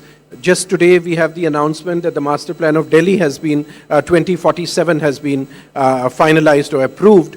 But there were times when master plans of cities in India were made, and literally it was like a color chart. That, one part of the city would be marked red, which would mean it's a commercial zone. Another would be yellow, which is a residential zone, and so on and so forth. And I definitely don't think that's the model cities can. Now it would be a mix of all colors in one corner. That's right. Wonderful. When we talk about, of course, when we're talking about developing decentralized hubs, as you're mentioning, it also involves unsettling a lot of residents who are already there. Just to give an example, the Dharavi redevelopment project or the Motilal Nagar project, for the example, what are some of the challenges architecturally when it comes to considering redevelopment of such huge areas where there are already settled residents? What are the challenges that you feel are important as an architect? So that's a very good question, because Dharavi redevelopment, I think, is a model not just for India, for the rest of India, but it can become a shining example for the global south in the world, where transformation is taking place, where societies are changing, where economies are growing or getting, getting transformed. By that I mean that we all know that Dharavi had that iconic look of just being shanties or jhuggis which were stretching for miles at end, and right there in the heart of the city of our financial capital. And that was literally becoming one image of India which the world used to look at. And plus the pathetic living conditions of people there. True. But I must tell your viewers, something that is beyond that image of Dharavi that we all know of, is that it has been a thriving economy more than $1 billion economy, where, recycling, circularity, sustainable design, entrepreneurship, all these lessons. In fact, Harvard Business School, where, my university where I studied, has case studies on Dharvi. So there is a lot to learn from it. And now as we go about redeveloping it, I think what we need to be careful is that we don't just replace those shanties with gleaming glass towers and consider we have become a modern society, but we ensure that all those socio-cultural, economic, that fabric which existed in Dharvi is somewhere retained and improved upon. By that I mean that it should be, to a large extent, a self-sufficient economy. It should be able to absorb people from different strata. It should not just be confined to a certain strata. So all those aspects are a great potential and for Dharvi to be redeveloped as. Are we going to develop it into a completely new multi-storied slums again, or affordable housing? I don't think that's the right approach. It must have educational institutions, it must have healthcare institutions, it must have places for people for leisure, for recreation, and it also must have housing of different strata. We should not, I repeat, we should not build our cities with economic strata classification. We need to be creating a far more heterogeneous society. As somebody who probably has an interface with policymakers, do you think that angle or that aspect is being kept in mind while planning for a 2047 India? That's point number one. And two is, if you could just, list probably 3 or 4 mistakes that we must avoid in order to implement the development model that we're talking about. And the Dharavi-like projects, for example, when we're talking about all those kind of developments, Viksit Bharat 2047, what are some of the challenges that we may be facing over the next about 15 years? I would say that yes, there have been issues which have been there in terms of development. There have been lots of challenges, and they will continue to happen. But what we need to do is, we need to first and foremost understand that we are not here to, we should not be here to ape the West. Because what the West did, the Western society in the 20th century, I think a lot of those fallacies are now for us to see.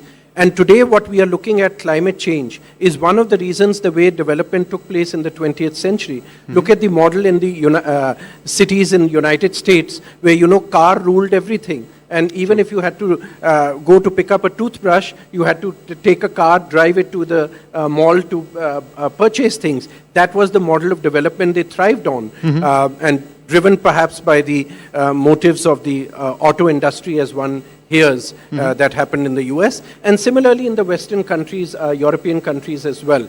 And today what is happening, and I worry about that, is that many of our political leaders believe that, planning can only happen if we are going to get foreign planners into our country.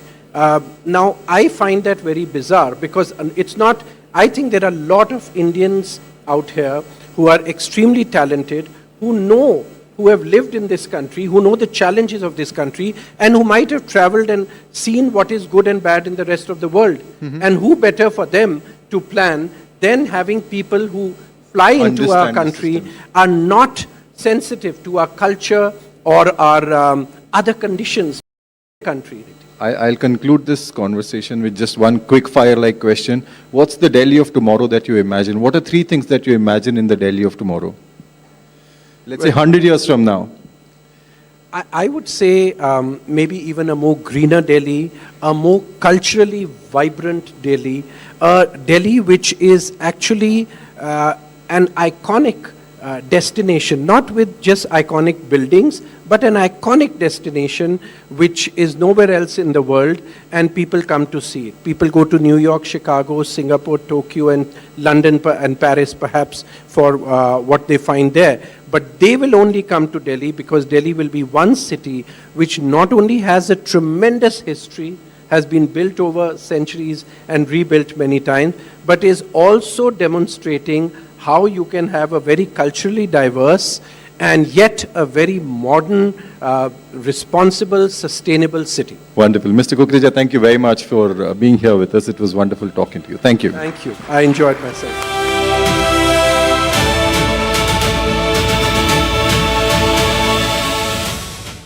for now, we've talked about airports, we've talked about cities, we've talked about trains as well. What does fuel all of them? It is the energy. So as Indian cities continue to expand, we also need energy systems that will keep up at the right pace.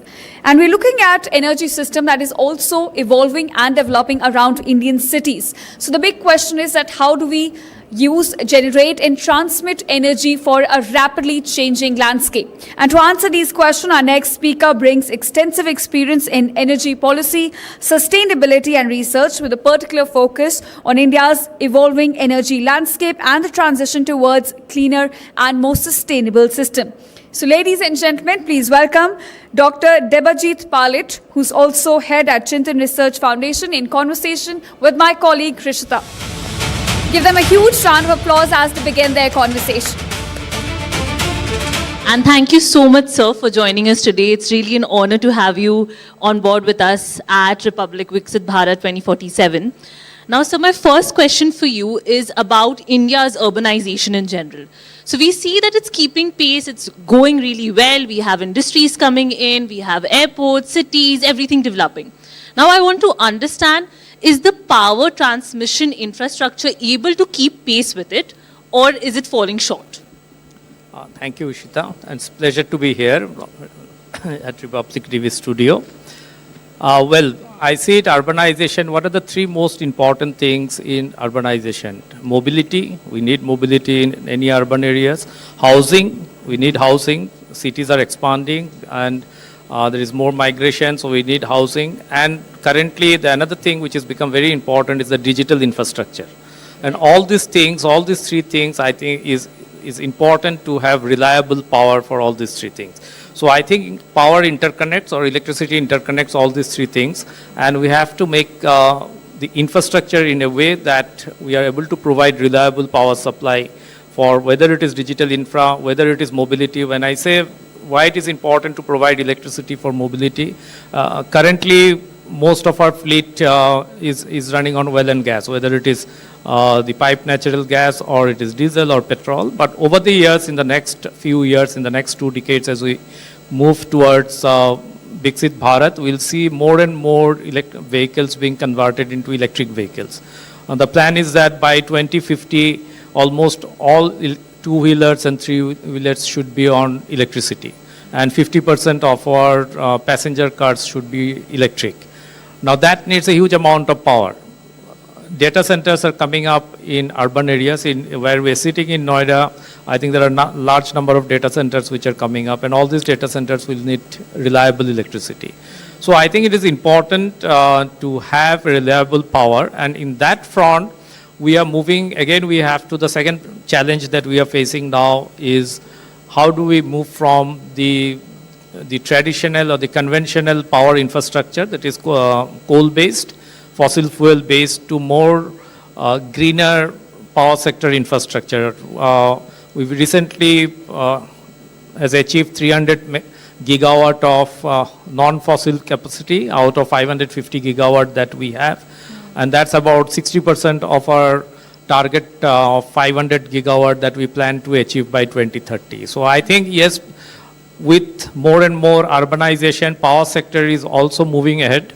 And we are, in a way, almost on our plan to achieve the target that we have set for us for 2030. Now, India is keeping pace with it in a very fantabulous way. But at the same time, there are certain bottlenecks as well when it comes to the transmission process. Now, I want to particularly talk about something called Adani's Khavda Renewable Energy Park. Now, this is the world's largest renewable park. So, do you think this can actually solve grid integration at that scale? Thank you for asking this question. I think it's a very important one.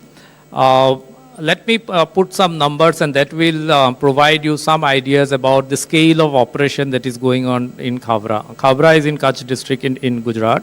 Yeah. The plant capacity is 30 gigawatt in Khavda. It's one of its first, or the first of its kind, renewable energy park where a large tract of land where there is no habitation, as such, no forest, nothing. so that we don't have to cut those trees and other things. So it's a totally cleaned up land of the size of 5 times, I think, of the size of Paris, almost of the size of Mumbai. That's about little more than 550 square kilometer, where 30 gigawatt of capacity is being planned, out of which roughly around 10 gigawatt capacity has already been installed. Now the Adanis who are setting up this plant, out of that total planned capacity of 50 gigawatt by 2030, 30 gigawatt would be by 2028 would be in Khavra. And what is 50 gigawatt? 50 gigawatt is 10% of India's targeted 500 gigawatt capacity from non-fossil fuel. So you can understand the scale of operation that would be there in Khavra. And that's the type of plant or project that we need in India, so as to support our increasing electricity demand and infrastructure that is being created in the country, and we support it with the cleaner form of energy. Right, sir. Now, sir, adding more to the Khavra project, I want to understand how can it help save the lower cost energy? Like, how is that going to be a sort of, advantage when it comes to this particular project as compared to your smaller distributed projects? Well, you have a large capacity being installed at one particular place. What the most important aspects of any clean energy project, whether it is solar or wind, is the important part is the transmission evacuation. Right. So the transmission, the way the project was planned is that the transmission evacuation has also been planned accordingly, and there are no transmission constraints as such to evacuate power from that area. So that reduces the cost quite a bit. Right. Your large, now again in Khavra, the most modern technologies are being used. You have robotic cleaning process and all such things are happening.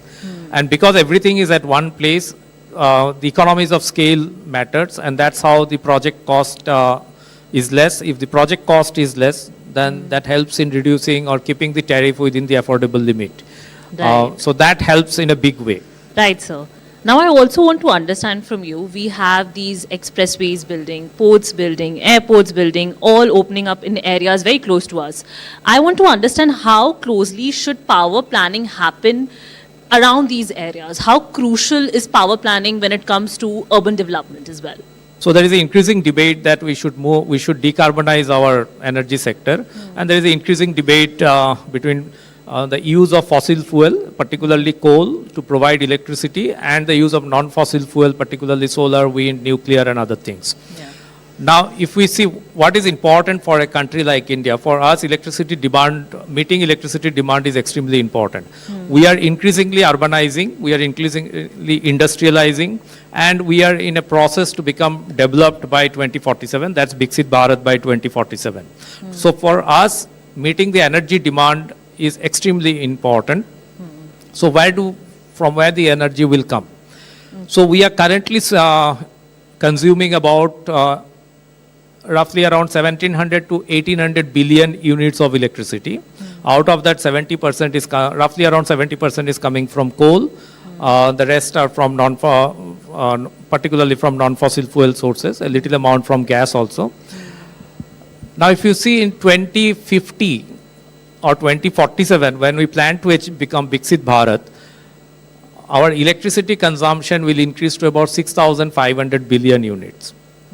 Now the question is can clean energy provide us the 6,500 billion units? My answer would be, irrespective of whether clean energy can provide that 6,500 billion units or not, for us it is important to consume that energy, because at that stage, and please mind that at that stage also, at 6,500 billion units, our energy consumption per capita would be much lower than the global average. Currently we are at 1/3 of the global average, and at 6,500 billion units, our per capita energy consumption would be around little less than 5,000 kilowatt hour per capita, which is the current global average. Okay. Right. So we'll be much lower than the global average. So for us, it is important to consume that energy to be on the track to be Viksit Bharat. Right. Now, out of that, if we are whether it is I would definitely want that this entire electricity should be from renewable energy. Yeah. And so in Chintan Research Foundation, where we are working, we are saying that it's not important to phase down coal, rather it is more important to phase in renewables. So the way we push a phrase or push a narrative is, instead of hating coal, we should start loving renewables. So phase in renewables and not phase down coal. This is the first narrative or first idea that we would like to push forward. The second is that we are currently at our electricity consumption in the energy mix is about roughly around 22%. Okay. Europe is at 23%. China is more than 30%. 78% of our energy mix are molecules.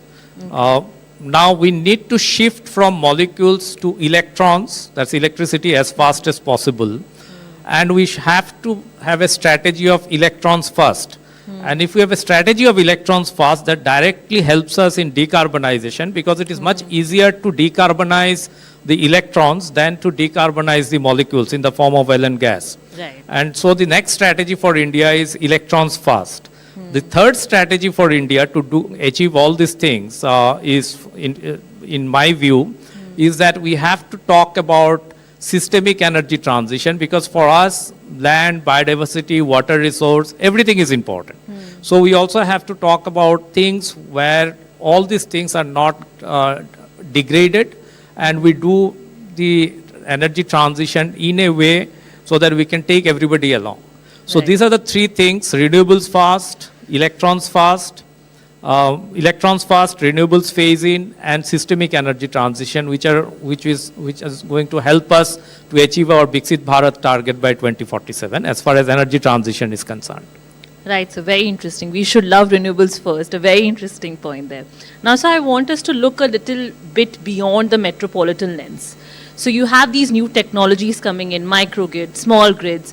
I want to understand, does this give an edge to your older traditional cities when it comes to infrastructural development? Well, so let me again put it, instead of distinguishing between urban and rural areas. So microgrid has applicability in both rural and urban areas. So the traditional belief is that microgrids are important in rural areas where electricity access is not there. Right. But the traditional belief system is changing. We are now having rooftop solar systems. All these rooftops can be interconnected to make a microgrid, and these microgrids can be interconnected with the main grid, from where we can take electricity or electrons and also feed electricity or electrons to the main grid. So that's how the modern systems are going to look like. That's where the India energy stack is working exactly on this particular framework. So what we are going to have is that all the rooftops getting interconnected with each other, forming a microgrid, and the microgrids getting interconnected with each other and forming the large grid. So we are not going to distinguish in the near future between a main centralized grid or a microgrid, because each one of it is going to have its own niche and are going to work in an interoperable fashion. Okay. And that's what we call a smart grid. So increasingly a smart grid is going to be the norm. Currently it is an exception, but in the near future, maybe in 5 years or 10 years time, it is going to be the norm. Right, sir. Now, sir, you've had a very diverse range of experience working across UN, World Bank. So help me understand what makes India different from the rest of the world. If there are three things that gives the country an edge when it comes to power transmission or the clean energy infrastructure in general, what gives it the edge? Well, in case, particularly in the energy sector, I think we are decarbonizing very fast. For us, both economic growth and decarbonization are equally important, and I think India is doing wonderful work in both the front. We are economically also growing, and we are also decarbonizing the economy, as I mentioned in my previous intervention, that we are growing at a faster rate than the rate at which our carbon emissions are increasing. So that's an area where I think we are doing wonderfully well. I think we are doing quite good in moving towards Viksit Bharat. The plan is that we should achieve Viksit Bharat and have a HDI of the Human Development Index of 0.85 and more, which is most of the developed countries, they have. Finally, sir, when we talk about Viksit Bharat 2047, should the objective be to build an India for today or look at a promising India for tomorrow as well? How do we do that, if so? Of course, a promising India for tomorrow. Because if we are building it today and following today's model, I think that will become obsolete for tomorrow. So we are thinking of a model. Viksit Bharat is about little more than 20 years from now, and net zero India is another 20 years from Viksit Bharat. So we have to think of a model where we not only achieve Viksit Bharat, but at the same time the Viksit Bharat should take us to net zero India, and that should be the model that we should aspire for and we should work for. I would say not just 2047, but also 2070, which is our the target year for net zero India. Thank you so much, sir. Thank you so much for sharing your insights. Here's hoping for a cleaner and greener India. Thank you for your time, sir. Thank you. Thank you so much. Thank you.